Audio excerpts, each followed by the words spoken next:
La palabra de Dios en Proverbios capítulo 3 versículos del 1 al 7 nos dice: Hijo mío, no te olvides de mi enseñanza, y tu corazón guarde mis mandamientos, porque largura de días y años de vida y paz te añadirán.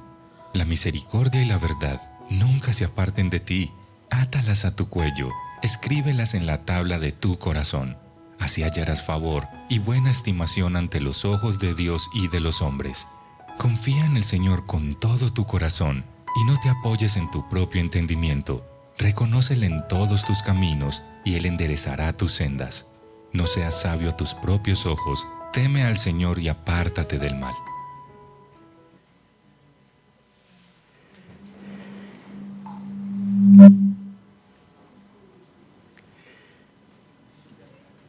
Hola hermanos y hermanas, buenas tardes. Perdón, buenos días. Quería saber si están atentos. ¿Cómo estamos? ¿Cómo amanecemos? ¿Fresquitos? Mojaditos, muy bien. Bueno, vamos a comenzar con un momentico para orar. ¿Sí? Señor, queremos darte gracias, Padre, hoy por tu palabra. Gracias por siempre tener la provisión de ella para nosotros, Señor. Yo no puedo imaginarme un mundo sin tu palabra, Señor. Aunque sé que hay un mundo que no la considera. Pero no puedo imaginarme un planeta, un mundo sin tu provisión de la palabra. Gracias, Señor, por convocarnos esta mañana. El único que conoce la realidad del corazón de cada uno de mis hermanos y hermanas eres tú, Señor. Por tanto, Padre, mi oración es que nos des a cada uno de nosotros conforme a la necesidad, conforme a lo que nosotros necesitemos de ti, en lo que debamos ser edificados, en lo que debamos tener un mayor entendimiento, en lo que debamos crecer, Señor. Provéelo hoy por medio de tu palabra, Señor. A quien necesite consuelo, consuélalo. A quien necesita confortación, confórtalo, Señor. Pero no nos dejes salir de la misma manera que entramos. No, por favor, no. Por amor a tu Hijo Jesucristo no lo permitas, Señor. Y al vaso frágil que usas en esta ocasión, Señor, a este predicador, Señor, que necesita tanto de ti, renuévale una vez más, como siempre lo haces, tu misericordia. Permítele a él con temor y temblor poder exponer tu palabra, Señor.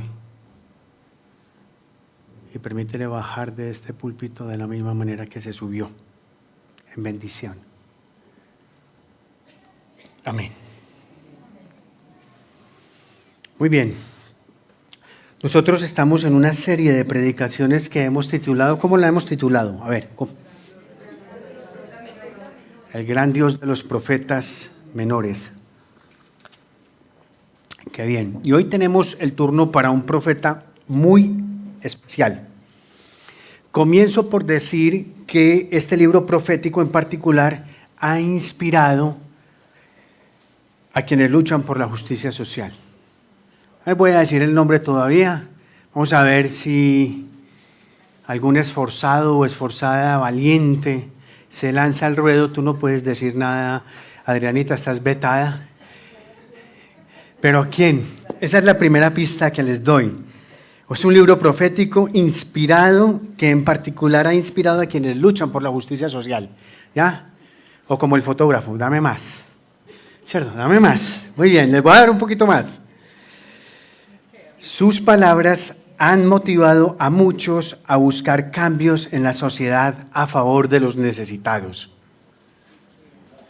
Yo me quemé ahí, pues ya.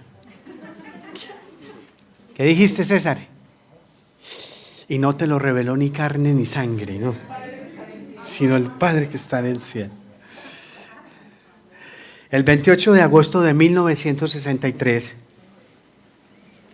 desde las escalinatas del monumento a Lincoln, durante la marcha en Washington por el trabajo y la libertad, el reverendo Martin Luther King Jr., pastor bautista, dio su célebre discurso. ¿Cómo se llama el discurso? Yo tengo un sueño. Así es, I have a dream. Yo tengo un sueño. En ese discurso habló de su deseo de un futuro en el cual la gente de raza negra y blanca pudiesen coexistir armoniosamente y como iguales. Ese fue un momento decisivo para el movimiento de los derechos civiles en Estados Unidos. En la 10ª estrofa del discurso del reverendo King dice, y ahí lo pueden ver en pantallas, dice: no estamos satisfechos y no quedaremos satisfechos hasta que, y abre comillas, la justicia ruede como el agua y la rectitud como una poderosa corriente. Y cierra comillas. Repito, la justicia ruede como el agua y la rectitud como una poderosa corriente. El reverendo Martin Luther King está citando allí específicamente al profeta Amós en el capítulo 5 y en el versículo 24. El libro de Amós, hermanos, trata del Dios soberano de la creación y del pacto que anuncia su juicio sobre el Israel desobediente.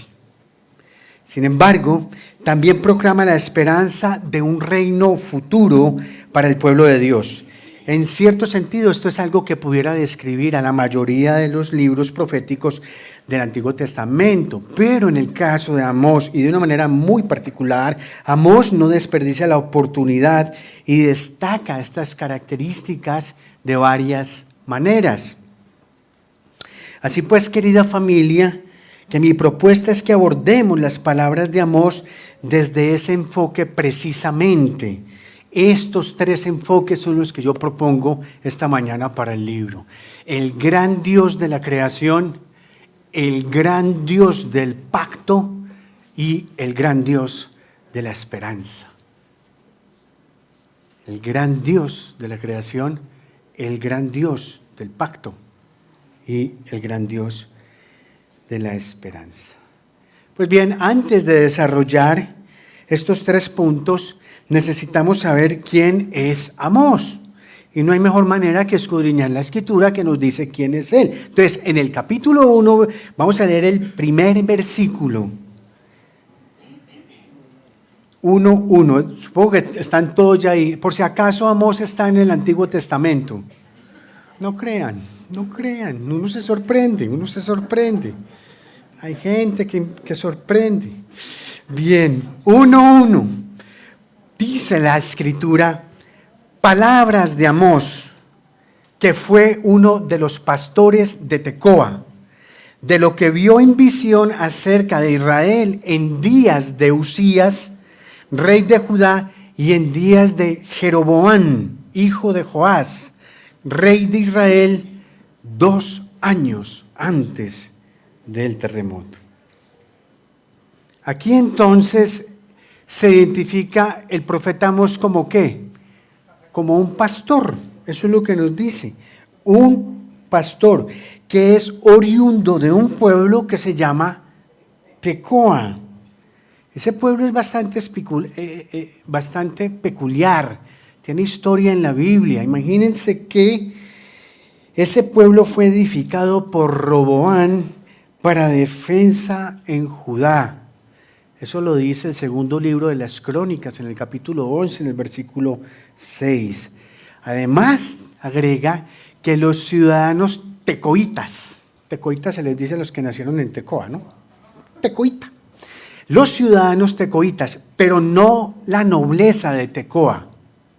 Solo los ciudadanos tecoitas fueron clave en la reconstrucción de la muralla de Jerusalén en tiempos de Nehemías. Eso lo dice la Escritura en Nehemías, capítulo 3, verso 27. Tecoa, pues, entonces, es un pueblo que está ubicado en el reino del sur. El reino del sur se llama Judá. No me empiecen a asustar. El reino del sur se llama Judá, que está ubicado más o menos a unos 14 kilómetros al sur de Jerusalén. No se conoce mucho más sobre el profeta, aparte de lo que este versículo dice, que fue uno de los pastores de Tecoa, pero también con algo que él mismo declara. Vamos a capítulo 7, verso 14. Y de antemano les comento que vamos a estar en la escritura, un poquito aquí y allá. El mensaje está así, tiene esa peculiaridad. Versículo 7, 14. Él está enfrentado con el sacerdote Amasías, que está muy molesto porque él está profetizando en Betel, enojadísimo con él. Betel es la ciudad donde está el santuario del rey. Déjenme, les doy un pequeño brief aquí que ayudará a entender mucho. Cuando las tribus se dividen, quedan las 2 tribus en el sur, Judá y Benjamín, y las 10 tribus en el norte, pues las 3 tribus en el norte se quedan sin templo. El templo ha quedado en Jerusalén, ¿sí?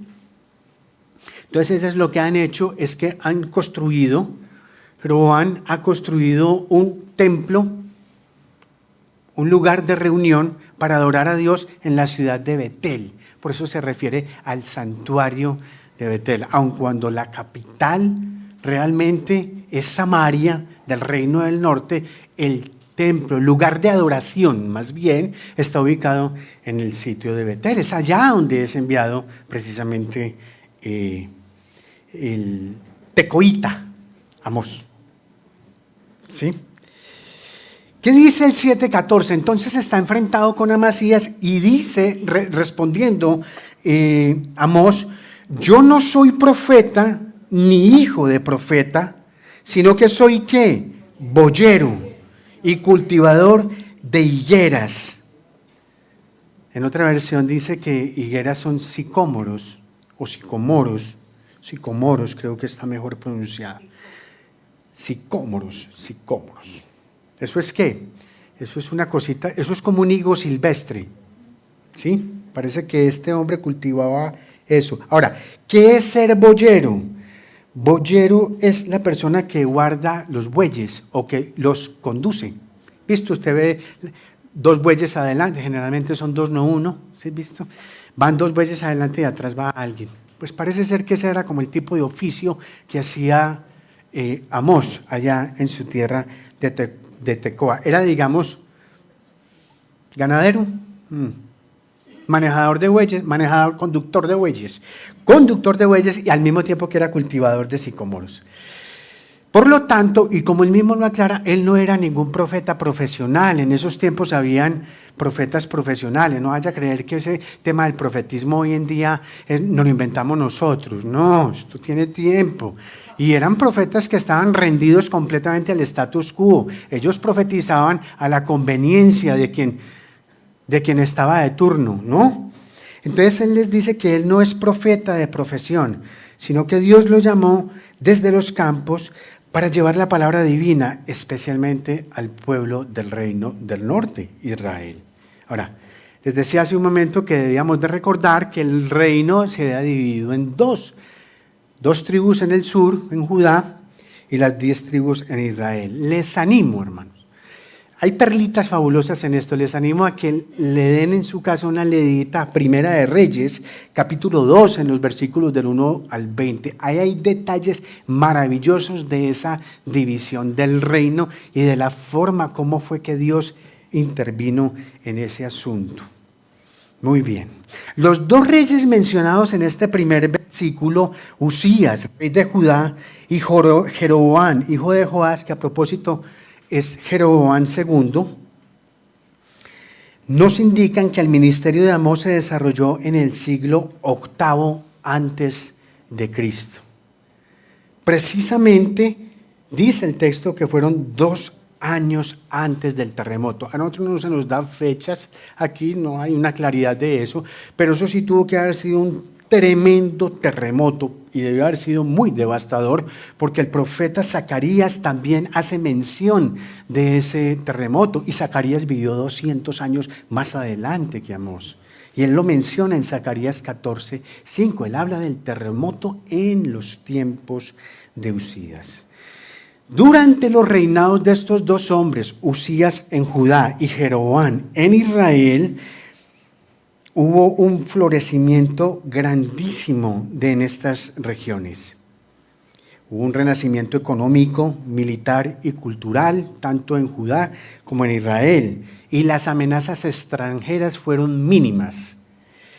Israel se enriqueció muchísimo, particularmente el reino del norte se enriqueció en gran manera, pero esa riqueza estuvo acompañada de una fuerte opresión a los pobres. Y ahí es precisamente donde entra en escena Amós, profetizando en contra de la persecución de Israel, de las personas necesitadas, de las personas oprimidas, de todos aquellos que estaban desvalidos. Ese es el marco, entonces, un poquito el contexto histórico en el que se da el ministerio de este hombre. Ahora sí, conforme a la propuesta que hicimos, vamos a desarrollar esto de la siguiente manera. Vamos a mirar primero al gran Dios de la creación, porque ese es uno de los aspectos que más enfatiza el profeta Amós, que Dios es creador.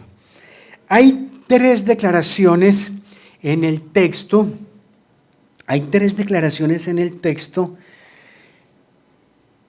Que resaltan ese carácter de Dios como creador. Sin embargo, yo quisiera destacar inicialmente la soberanía de este Dios creador en la vida precisamente del profeta. A mí me parece que eso es un acto sorprendente, poderoso, y que nos viene bien a nosotros poner una lupa sobre ese asunto.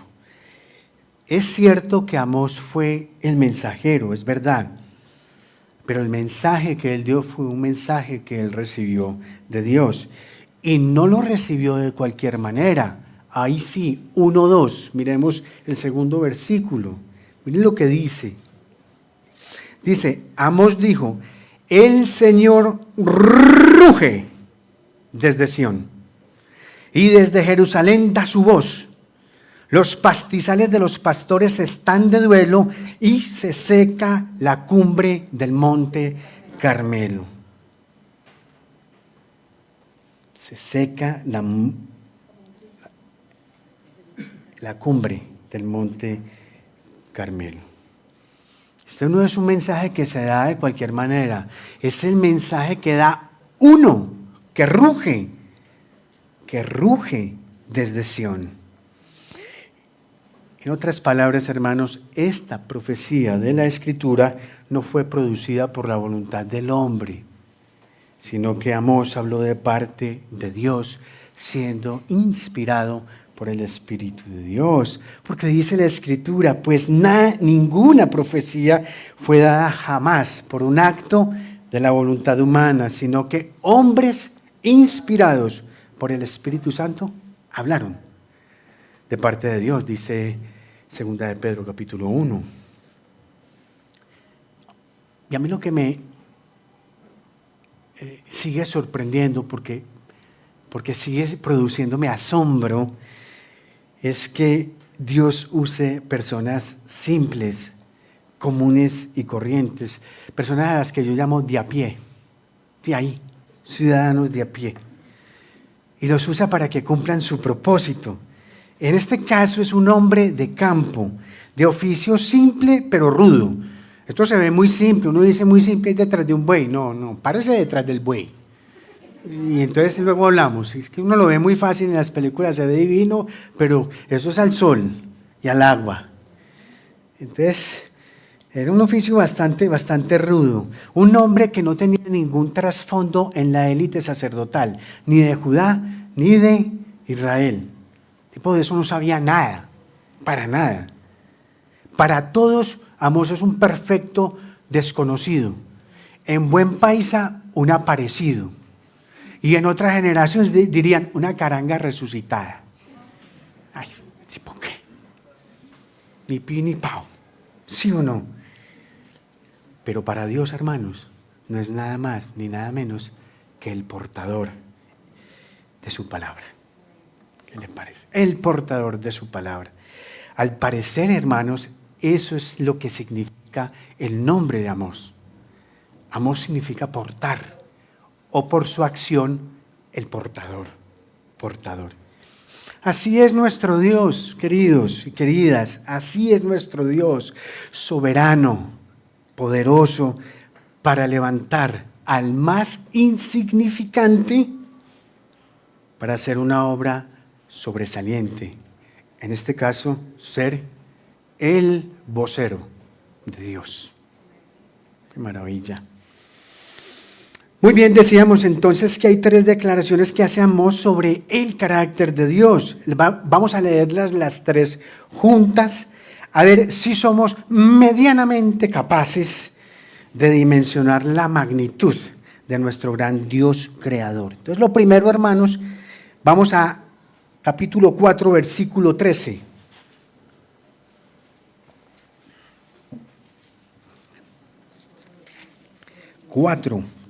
Versículo 13. Un poquito de contexto. Antes de entrar al versículo y en el contexto pues del anuncio del castigo a Israel, el Señor está hablando y les dice: prepárate para encontrarte con tu Dios, oh Israel. Está en el versículo 12. Prepárate para encontrarte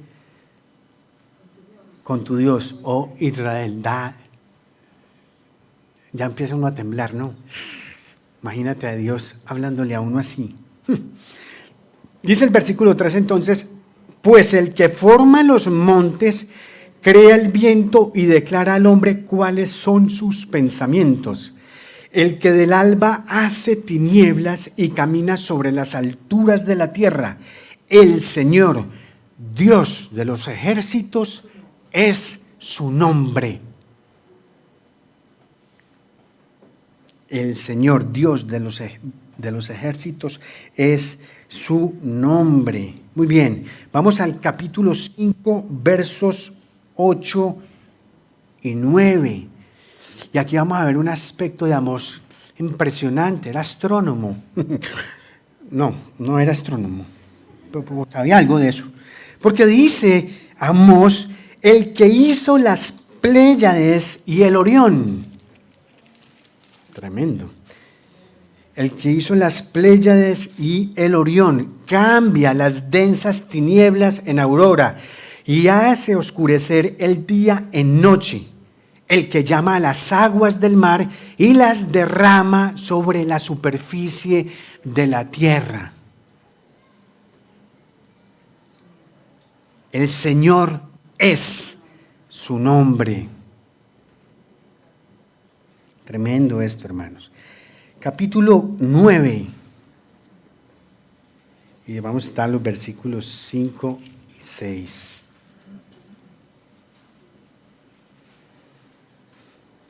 Es portentoso, hermanos. Dice el texto: el Señor, Dios de los ejércitos, el que toca la tierra y ésta se derrite, y se lamentan todos los que en ella habitan. Sube toda ella como el Nilo y disminuye como el Nilo de Egipto. El que edifica en los cielos sus altos aposentos y sobre la tierra ha establecido su bóveda. El que llama a las aguas del mar y las derrama sobre la superficie de la tierra, el Señor es su nombre.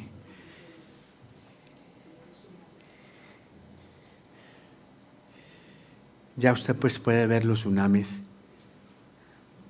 ¿Con orden de quién? ¿Con autorización de quién se dan? El Señor es su nombre. Él es quien forma las montañas, dice 4:13. Él es el que ordena los movimientos planetarios y todo el ciclo hidrológico, dice en el 5:8. Los lugares más altos de la tierra están completamente por debajo de sus pies, dice el 4:13. En resumen, hermanos, el profeta nos está diciendo que todas las cosas fueron creadas por Él y para Él.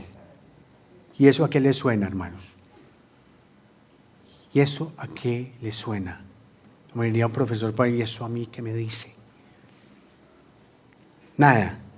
Tan lentos, tan tímidos, hay visitas, por favor, que se lleven una buena impresión de nosotros. Ellos son queridos, de verdad, esta gente es querida. Denles un poquito de tiempo. ¿A qué les suena, hermanos? Miren esto. Porque en Él fueron creadas todas las cosas. Para todas las cosas, ¿cierto? Tanto en los cielos como en la tierra. Visibles, ya sean tronos o autoridades. Todo ha sido creado por medio de Él y para Él. Y Él es antes de todas las cosas. Y en Él todas las cosas. ¿A qué suena esto? A Jesucristo. Yo les dije, denle tiempo. Jesucristo, a esto suena. No estoy diciendo ni insinuando que Amós tenía en mente a Jesucristo. No, no. Nosotros tenemos el privilegio de tener los escritos de Amós después de que Cristo caminó por esta tierra. Nosotros podemos ver, se nos ha dado el privilegio de poder ver aquí cómo ese Dios creador que sustenta completamente todas las cosas, que Amós resalta y enfatiza en 3 pasajes de su profecía, es un eco grande de nuestro Señor Jesucristo. Ahora, es fundamental lo que aquí está diciendo Amós, porque le da una perspectiva muy clave y muy importante para sus primeros lectores, para quienes pudieron leer esto de primera mano. Y esto es así. Déjenme, yo se los presento de esta manera.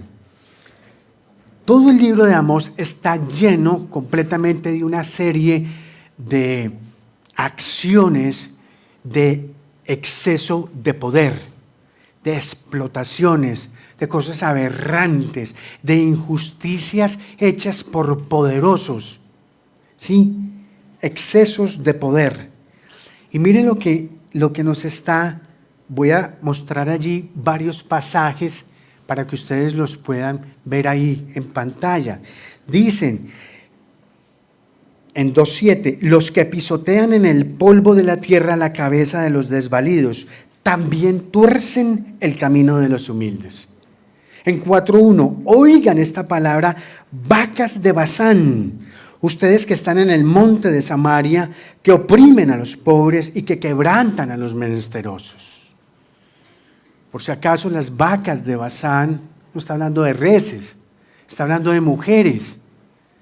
Y tampoco está hablando de mujeres con tallas grandes, no. Está hablando de mujeres que son muy ricas, riquísimas. Están muy abonadas ellas, pero usan todo su poder para oprimir al pobre, para quebrantar al menesteroso. Y por eso en la denuncia Amós les dice, vacas de Basán. En el 5, dígale, bueno, no, deje así. No, sí. Pero el que lo entendió, lo entendió. El que lo entendió, lo entendió. Ya que imponen fuertes impuestos sobre el pobre y exigen de él tributo de grano. Dice capítulo 5, verso 11. Oigan esto, los que pisotean a los menesterosos y quieren exterminar a los pobres de la tierra, para comprar por dinero a los desvalidos y a los pobres por un par de sandalias, dice en 8, en el 4 y 6. Excesos de poder.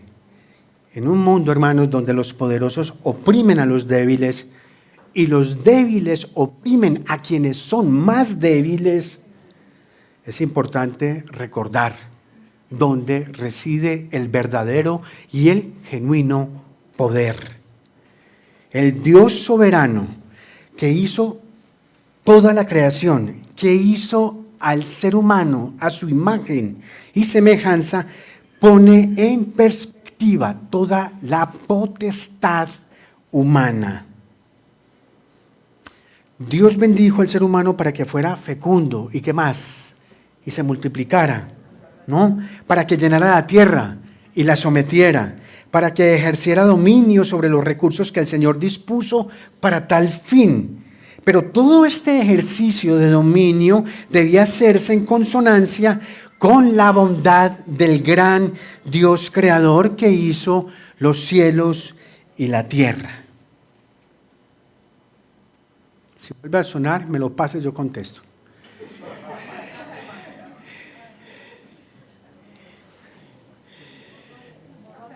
La llegada del pecado, hermanos, trastornó esta posibilidad para el ser humano. Sin embargo, la historia de la redención nos enseña en todo su proceso que a pesar de la caída, al pueblo de Dios aún le es posible ejercer un poder bondadoso a la manera del Señor. Aún es posible. Yo creo que usted lo puede ver. Aún hay gente bondadosa.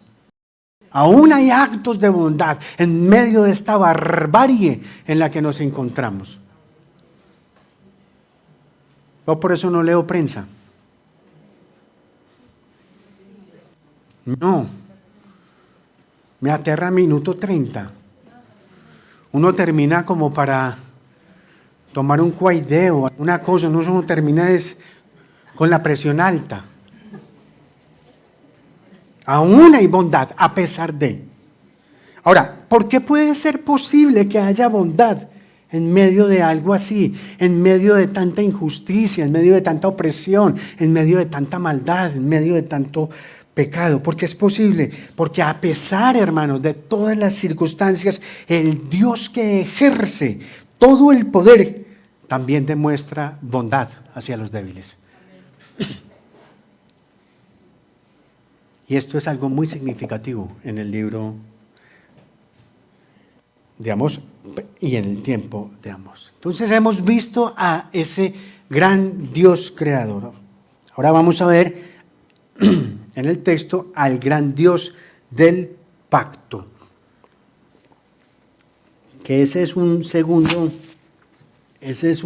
aspecto de Dios que es esencial para el mensaje de Amós. El gran Dios del pacto. Ya me estoy regando el agua, bien. No quedó en video. Vamos a leer capítulo 3, versículos 1 y 2. Sí, 3, 1 y 2. Dice la Escritura: oigan esta palabra que el Señor ha hablado contra ustedes, israelitas, contra toda la familia que Él sacó de la tierra de Egipto. Oído ahí el 2. Solo a ustedes he escogido de todas las familias de la tierra. Por eso los castigaré por todas sus iniquidades. Por eso los castigaré. Dios aquí en este par de versículos nos está contando su singular relación de pacto con su pueblo. Israel, al considerar que el pacto con Dios era completamente inquebrantable, Dios no se iba a patraciar, Dios no se iba a echar para atrás de ninguna manera. Entonces Israel pensó que eso era una patente de corso para hacer lo que le diera la gana. Y no es así, no es así. Israel debe entender que lo que este pacto, esta escogencia, esta elección trajo consigo fue una mayor responsabilidad para el pueblo. Y de acuerdo con la ley, Israel debía vivir de una manera que anunciara la grandeza y la cercanía con Dios. Pongamos el slide, Alejandro, allí, el que sigue. Voy a tomar este texto en favor de todos ustedes. Está en Deuteronomio, capítulo 4, versículos 5 y 8. Está en pantalla. Síganme en la lectura. Miren, dice, está hablando aquí Moisés a toda la asamblea, a toda la congregación. Les dice, miren, yo les he enseñado estatutos y decretos tal como el Señor mi Dios me ordenó, para que así los cumplan en medio de la tierra en que van a entrar para poseerla, Así que guárdenlos y pónganlos por obra, porque esta será su sabiduría y su inteligencia ante los ojos de los pueblos, que al escuchar todos estos estatutos dirán, oiga eso, dirán, ciertamente esta gran nación es un pueblo sabio e inteligente. Ciertamente esta gran nación es un pueblo sabio e inteligente. ¿Por qué? ¿Qué nación grande hay que tenga un Dios tan cerca de ella como está el Señor nuestro Dios siempre que lo invocamos? ¿O qué nación grande hay que tenga estatutos y decretos tan justos como toda esta ley que hoy pongo delante de ustedes?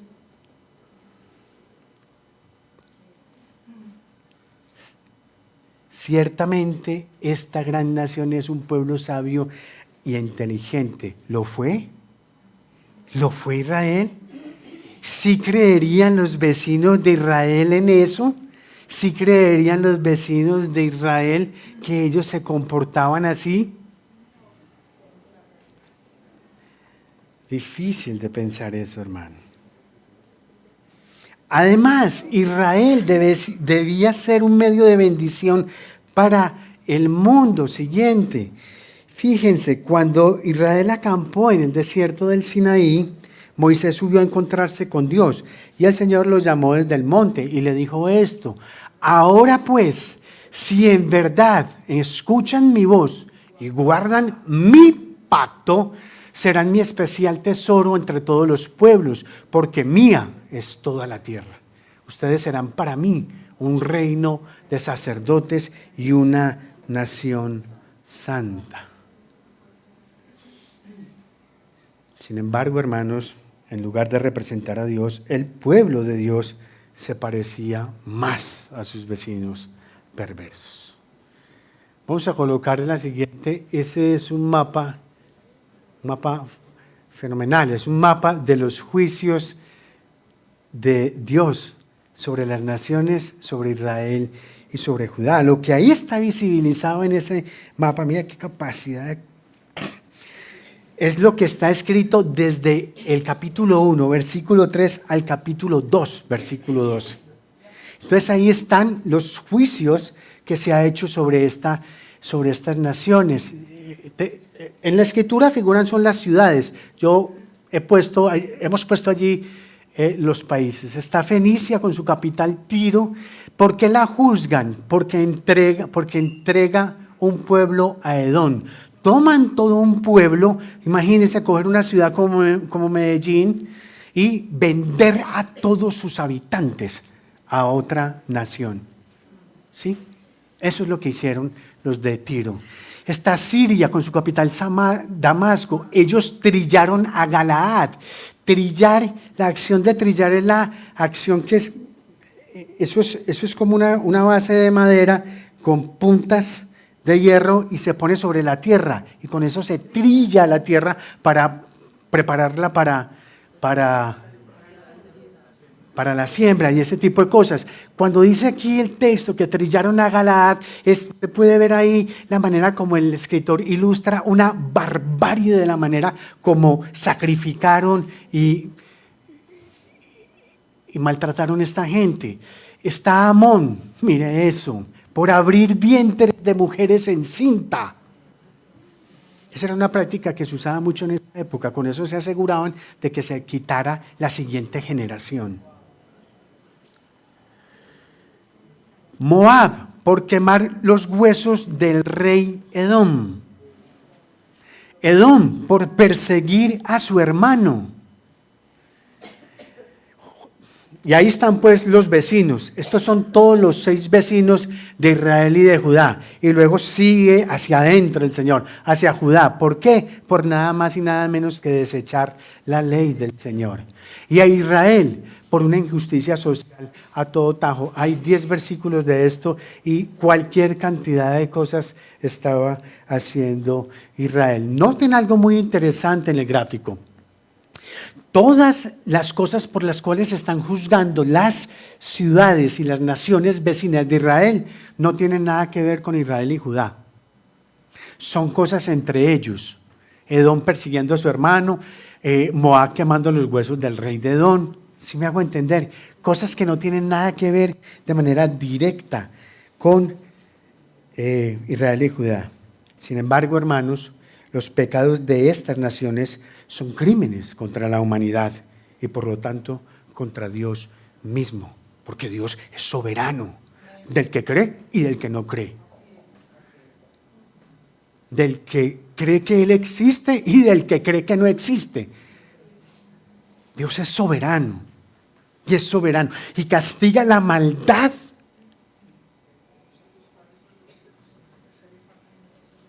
Castiga la maldad de una manera impresionante.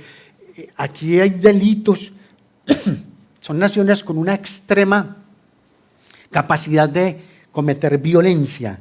Y eso es lo que allí está relatando, lo que nos está visibilizando un poquito el cuadro. A lo largo de todo su escrito, Amós nos muestra que Dios es fiel al pacto, al anunciar sus términos y juicios en lo que se refiere al trato de los pueblos entre sí de una manera particular. Permítame, yo amplío esto porque esto es bien interesante. El pecado de idolatría está en el centro de la infidelidad de los israelitas a lo largo y ancho de todo el Antiguo Testamento y de una manera muy especial en los relatos de los profetas. En Jeremías en el capítulo 1 se habla de eso, en Ezequiel en el capítulo 8 también, en Isaías, en Oseas, en Miqueas y en Zacarías se habla de la idolatría de Israel. Eso es algo central en la infidelidad del pueblo de Dios. Sin embargo, en el libro de Amós rara vez se mencionan otros dioses. Solamente hay 2 citas donde se mencionan, en el 5:26 y en el 8:14, pero están explicando unos conceptos ahí. Más bien, lo que nos está presentando el libro de Amós, que lo que está en juego aquí es esa dimensión horizontal, relacional, de la vida de pacto del pueblo. Recuerda, amar a Dios sobre todas las cosas. Y el segundo es al prójimo. Esta parte es lo que aquí está juzgando y cuestionando Dios y está atacando en todas estas naciones. Y también, por supuesto, en Judá y en Israel. En lugar de cuidar a los pobres, los que tenían poder se enriquecieron a expensas de los indigentes. Ya leímos eso un momento atrás. Y esto obviamente estaba contrastando con el carácter que Dios había mostrado en el Éxodo. Dios había cuidado al pueblo cuando estaba débil. Dios venció a los enemigos de Israel. Dios los estableció en la tierra y levantó líderes. Acompáñeme usted ahí a Amós, capítulo 2. Y mira esto que es interesante. 2:9. Está hablando Dios mismo. Y dice, yo mismo destruí a los amorreos delante de ellos, cuya altura era como la altura de los cedros, y era fuerte como las encinas, y destruí su fruto arriba y su raíz abajo. Y a ustedes yo los hice subir de la tierra de Egipto y los conduje por el desierto 40 años para que tomaran posesión de la tierra del amorreo. Y levanté profetas de entre sus hijos y nazareos de entre sus jóvenes. No es así, israelitas, declara el Señor, como quien dice, estoy diciendo mentiras, estoy exagerando. No es así, israelitas. Y considerando, hermanos, la bondad del Señor, el llamado al pueblo era hacer con los demás lo que precisamente Dios había hecho con ellos. De hecho, toda la historia tenía sus ojos puestos en Israel, ¿no? Se supone que todos debían decir, oh, cuán grande nación, nación sabia e inteligente. Pero no, hermanos, no. Donde la justicia y la rectitud debían haber corrido como agua, como leíamos en la cita de Luther King, la crueldad y la injusticia inundaron totalmente la tierra. y un poquito más. Esta gente era religiosa. Oh, que esa es una cosa tremenda. No es que se hubieran apartado, no, ellos eran muy, muy religiosos, muy religiosos. Mire lo que dice capítulo 4, versículos 4 y 5. Dice, entren en Betel. Recuerdan, les dije, era la ciudad santuario. Entren en Betel y pequen, multipliquen en Gilgal las transgresiones, traigan sus sacrificios cada mañana, sus diezmos cada 3 días, ofrezcan también pan leudado en ofrenda de gratitud y proclamen ofrendas voluntarias, denlas a conocer, puesto que así les place, israelitas, declara el Señor. Es decir, hagan lo que les dé la gana, sigan ofrendando. Diezmo cada 3 días. No, pero eso no es. Entonces, eso les dice él, ofuscado. Hay una parte en la escritura del libro de Amós donde él les dice abiertamente que no soporta sus cánticos, que sus cánticos son como ruido para él y que detesta las fiestas solemnes que hacen en su nombre. Era gente religiosa, pero el trato que ellos tenían entre sí, la manera como ellos se relacionaban entre sí, dejó en claro que servían a otro Dios por completo. Y oído a esto, iglesia, ojo a esto, un Dios que permite la piedad junto con la injusticia, no es el Dios de la Biblia. No es el Dios de la Biblia. Las Escrituras son muy enfáticas al declarar que nosotros nunca podemos separar lo que nosotros decimos creer con la forma en que vivimos. No podemos separar eso. Eso tiene que ser coherente, eso va unido, es complementario. Porque dice Santiago en el capítulo 2, en el versículo 18, si en verdad ustedes cumplen la ley real conforme a la Escritura, amarás a tu prójimo como a ti mismo. ¿Qué dice Santiago? Bien hacen, bien hacen. Alguien dijo por ahí que una mala teología produce malos frutos. Bueno, los malos frutos dan evidencia de una mala teología.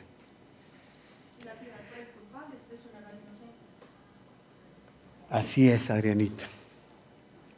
Para Israel, el juicio fue, miren esto, para Israel, el juicio fue la única respuesta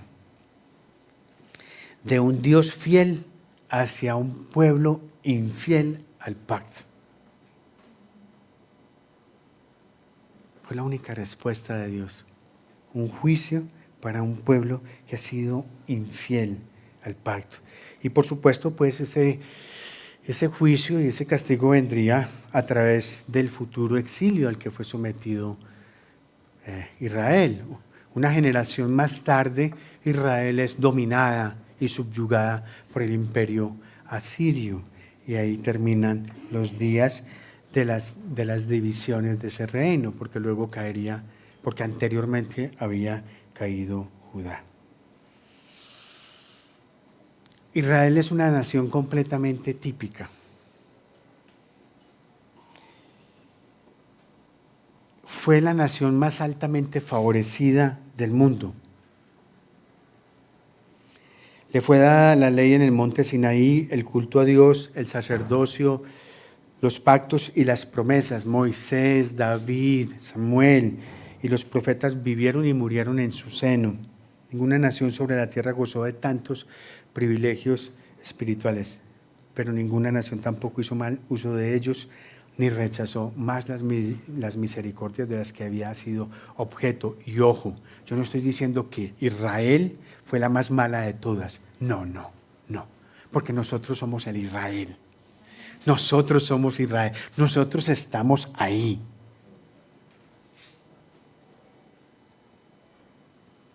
Ya no fue más mala que ninguna. No. No se separe, no haga distancia, porque no la hay. Nosotros somos el Israel. Así es, hermanos.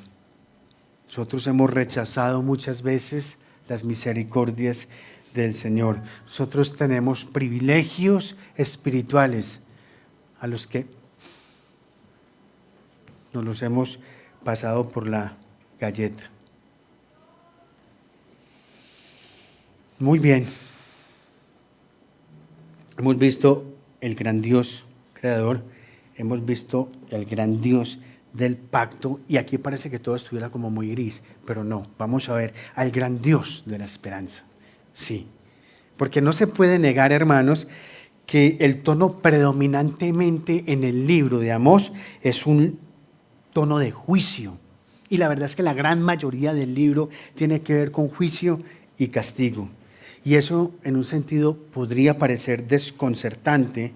Sin embargo, hermanos, para nosotros esto sirve como recordatorio importante de que el pecado, tanto vertical como horizontal, no es un asunto de menor importancia para el gran Dios de la creación y para el gran Dios del pacto. Hermano, pecado no es romper la dieta. Es que nosotros hemos inclusive banalizado esa palabra, nuestra generación banalizó esa palabra, la redujimos a que el que se cae y se lastima un pie, qué pecado se lastimó. Aquel hermano o la hermana que se comió una chocolatina de más, no, comete un pecadito. No, hermanos, no. El Dios de la Biblia, para el Dios de la Biblia, para el gran Dios creador, para el Dios del pacto, para el Dios al que tú y yo servimos, el pecado es algo serio, muy, muy serio. Y el libro de Amós nos recuerda eso. Ahora, si bien es cierto el juicio es primordial, el final de Amós deja claro que hay esperanza más allá del juicio. Bendito Dios por eso, la gloria al Señor. De lo contrario sería aterrador este libro. Vamos a capítulo 9, versículo 11 en adelante.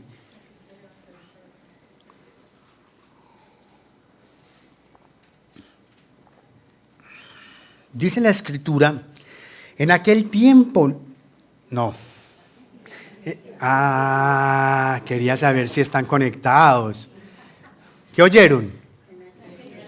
En aquel tiempo, oyeron mal, es en aquel día. En aquel día levantaré el tabernáculo caído de David, repararé sus brechas, levantaré sus ruinas y lo reedificaré como en el tiempo pasado, para que tomen posesión del remanente de Edom y de todas las naciones donde se invoca mi nombre, declara el Señor que hace esto. Vienen días, declara el Señor, cuando el arador alcanzará al segador y el que pisa la uva al que siembra la semilla, cuando destilarán vino dulce los montes y todas las colinas se derretirán. Restauraré el bienestar de mi pueblo Israel. Y ellos reedificarán las ciudades asoladas y habitarán en ellas.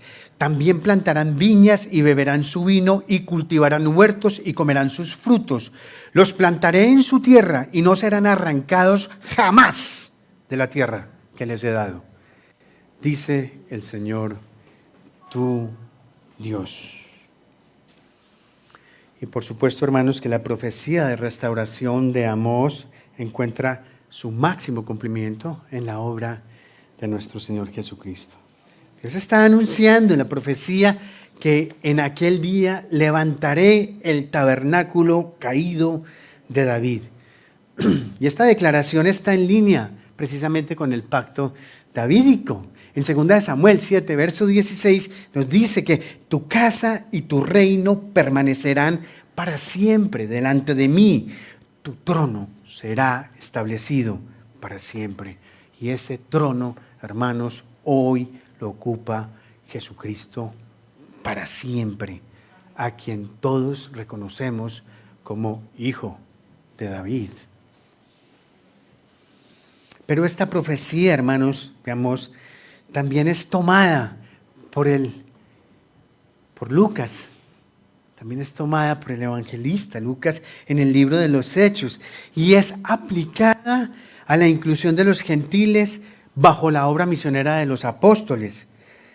Entonces, así como Amós, mire que Amós dice en el versículo 12, para que tomen posesión del remanente de Edom, y ojo a esto, y de todas las naciones donde se invoca mi nombre. Así como Amós previó que Edom sería colocado bajo el reinado de David, así los gentiles son llevados bajo el reinado del Hijo Supremo de David, ahí donde nosotros estamos, hermanos. Ahora, el hecho de que Edom y las naciones sean llamadas por el nombre del Señor, creemos que indica que aquí están unidos al pueblo de Dios, lo cual que nos recuerda a nosotros que ya no hay judío, ni griego, ni esclavo, ni libre, que no hay varón ni mujer, porque todos son uno en Cristo Jesús. Este gran creador, este gran Dios creador, hermanos, nos recuerda a nosotros en este tiempo que su soberanía se mantiene desde antaño, que sigue siendo el soberano de toda la creación, el que dice hoy, ¿no se venden 2 pajarillos por una monedita? Y sin embargo ni uno de ellos caerá a tierra sin permitirlo, ¿quién? El Padre. Y hasta los cabellos de la cabeza de ustedes están todos contados. Así que no teman, ustedes valen mucho más que esos pajarillos, dice Mateo capítulo 10. No temamos, dice nuestro Dios. Y hay que creer lo que dice y descansar con lo que dice, porque es palabra para nosotros, para este tiempo. Este gran Dios del pacto, hermanos y hermanas, nos recuerda hoy que su pacto es eterno, porque ha sido sellado por la obra y muerte sacrificial de su bendito Hijo. La sangre, hermanos y hermanas, que fue derramada en la cruz del Calvario no fue en vano. Con esa sangre nosotros fuimos comprados, los que creemos en Cristo Jesús. El nuevo pacto realizado a través de Jesucristo nos garantiza a ti y a mí una vida de comunión eterna en la presencia del Dios Trinitario. En eso tenemos puesta nuestra esperanza, hermanos. Pero finalmente yo quisiera agregar algo más con relación a Jesucristo y al libro de Amós. Y es lo siguiente. Los juicios y los castigos, hermanos, que Dios impone sobre las naciones gentiles, sobre Judá e Israel, que se relatan en el texto de Amós, son precisamente una justicia de Dios. Porque son justicia, porque Dios es completamente justo. El Salmo 89, en el versículo 14, en su primera parte dice, la justicia y el derecho son el fundamento de tu trono. Esa es la verdad. Pero en la segunda parte de ese salmo declara, la misericordia y la verdad van delante de ti. ¿Qué quiero enfatizar con esto, hermanos y hermanas? Que nosotros podemos ver al Señor. Quiero que por favor vaya y se ubique en el capítulo 5 del libro de Amós.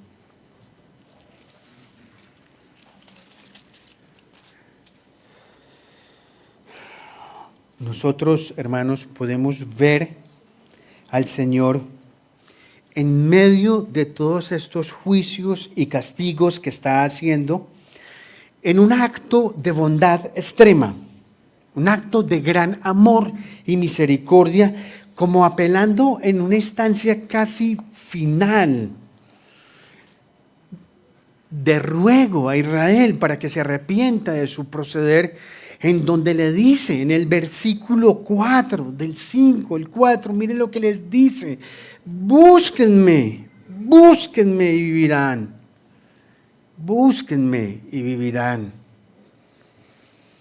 ¿Acaso, hermanos, esas dos palabras no están contenidas perfectamente en esa declaración que hace Jesús de yo soy el camino, la verdad y la vida? Búsquenme y vivirán. Si ustedes me aman, guardarán mis mandamientos. No los dejaré huérfanos, vendré a ustedes. Porque yo vivo, ustedes también vivirán.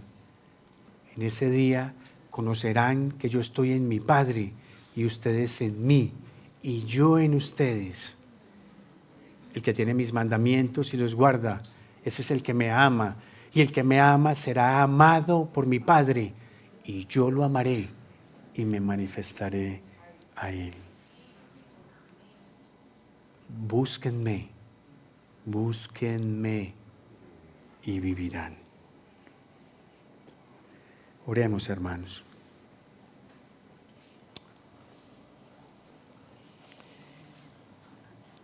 Bendito Dios, alabado Señor sea tu nombre. Glorioso y majestuoso tú, oh Señor,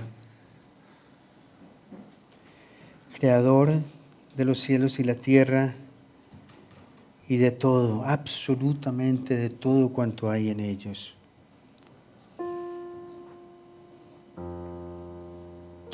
Señor, desde este rinconcito de tu iglesia, te exaltamos este día con gratitud por la provisión de tu bendita palabra. Gracias, Señor, por el hambre que provocas de oírla. Gracias porque no la escondiste de nosotros. Señor, nosotros reconocemos que no somos mejores al Israel y Judá del tiempo de Amós. No. Hay injusticia social por doquier en nuestra sociedad. Se ha pervertido el derecho y la justicia. Y por supuesto, un sector importante de la iglesia ha participado en todo esto. Por eso, Señor, venimos ante ti humillando nuestro corazón. Señor, si participamos en estas cosas, sea consciente o inconscientemente, por favor, Dios, por favor, perdónanos. Perdónanos, Señor. Una vez más, perdónanos, Señor. Reconocemos, Señor, nuestra incapacidad para vivir a la altura de lo que demanda tu palabra. Por esa razón te rogamos que nuestros ojos no aparten su mirada de tu precioso Hijo Jesucristo. Mientras Él caminó en esta tierra, Él sí fue recto y justo delante de ti. Él sí fue perfecto en todo. Toda, absolutamente toda la plenitud tuya, bendito Padre, reposa en tu maravilloso Hijo, de quien nos da testimonio tu Santo Espíritu. Oramos, Señor, para que todos nosotros lleguemos a la unidad de la fe y del pleno conocimiento del Hijo de Dios, a la condición de un hombre y una mujer maduros y a la medida de la estatura de la plenitud de Cristo.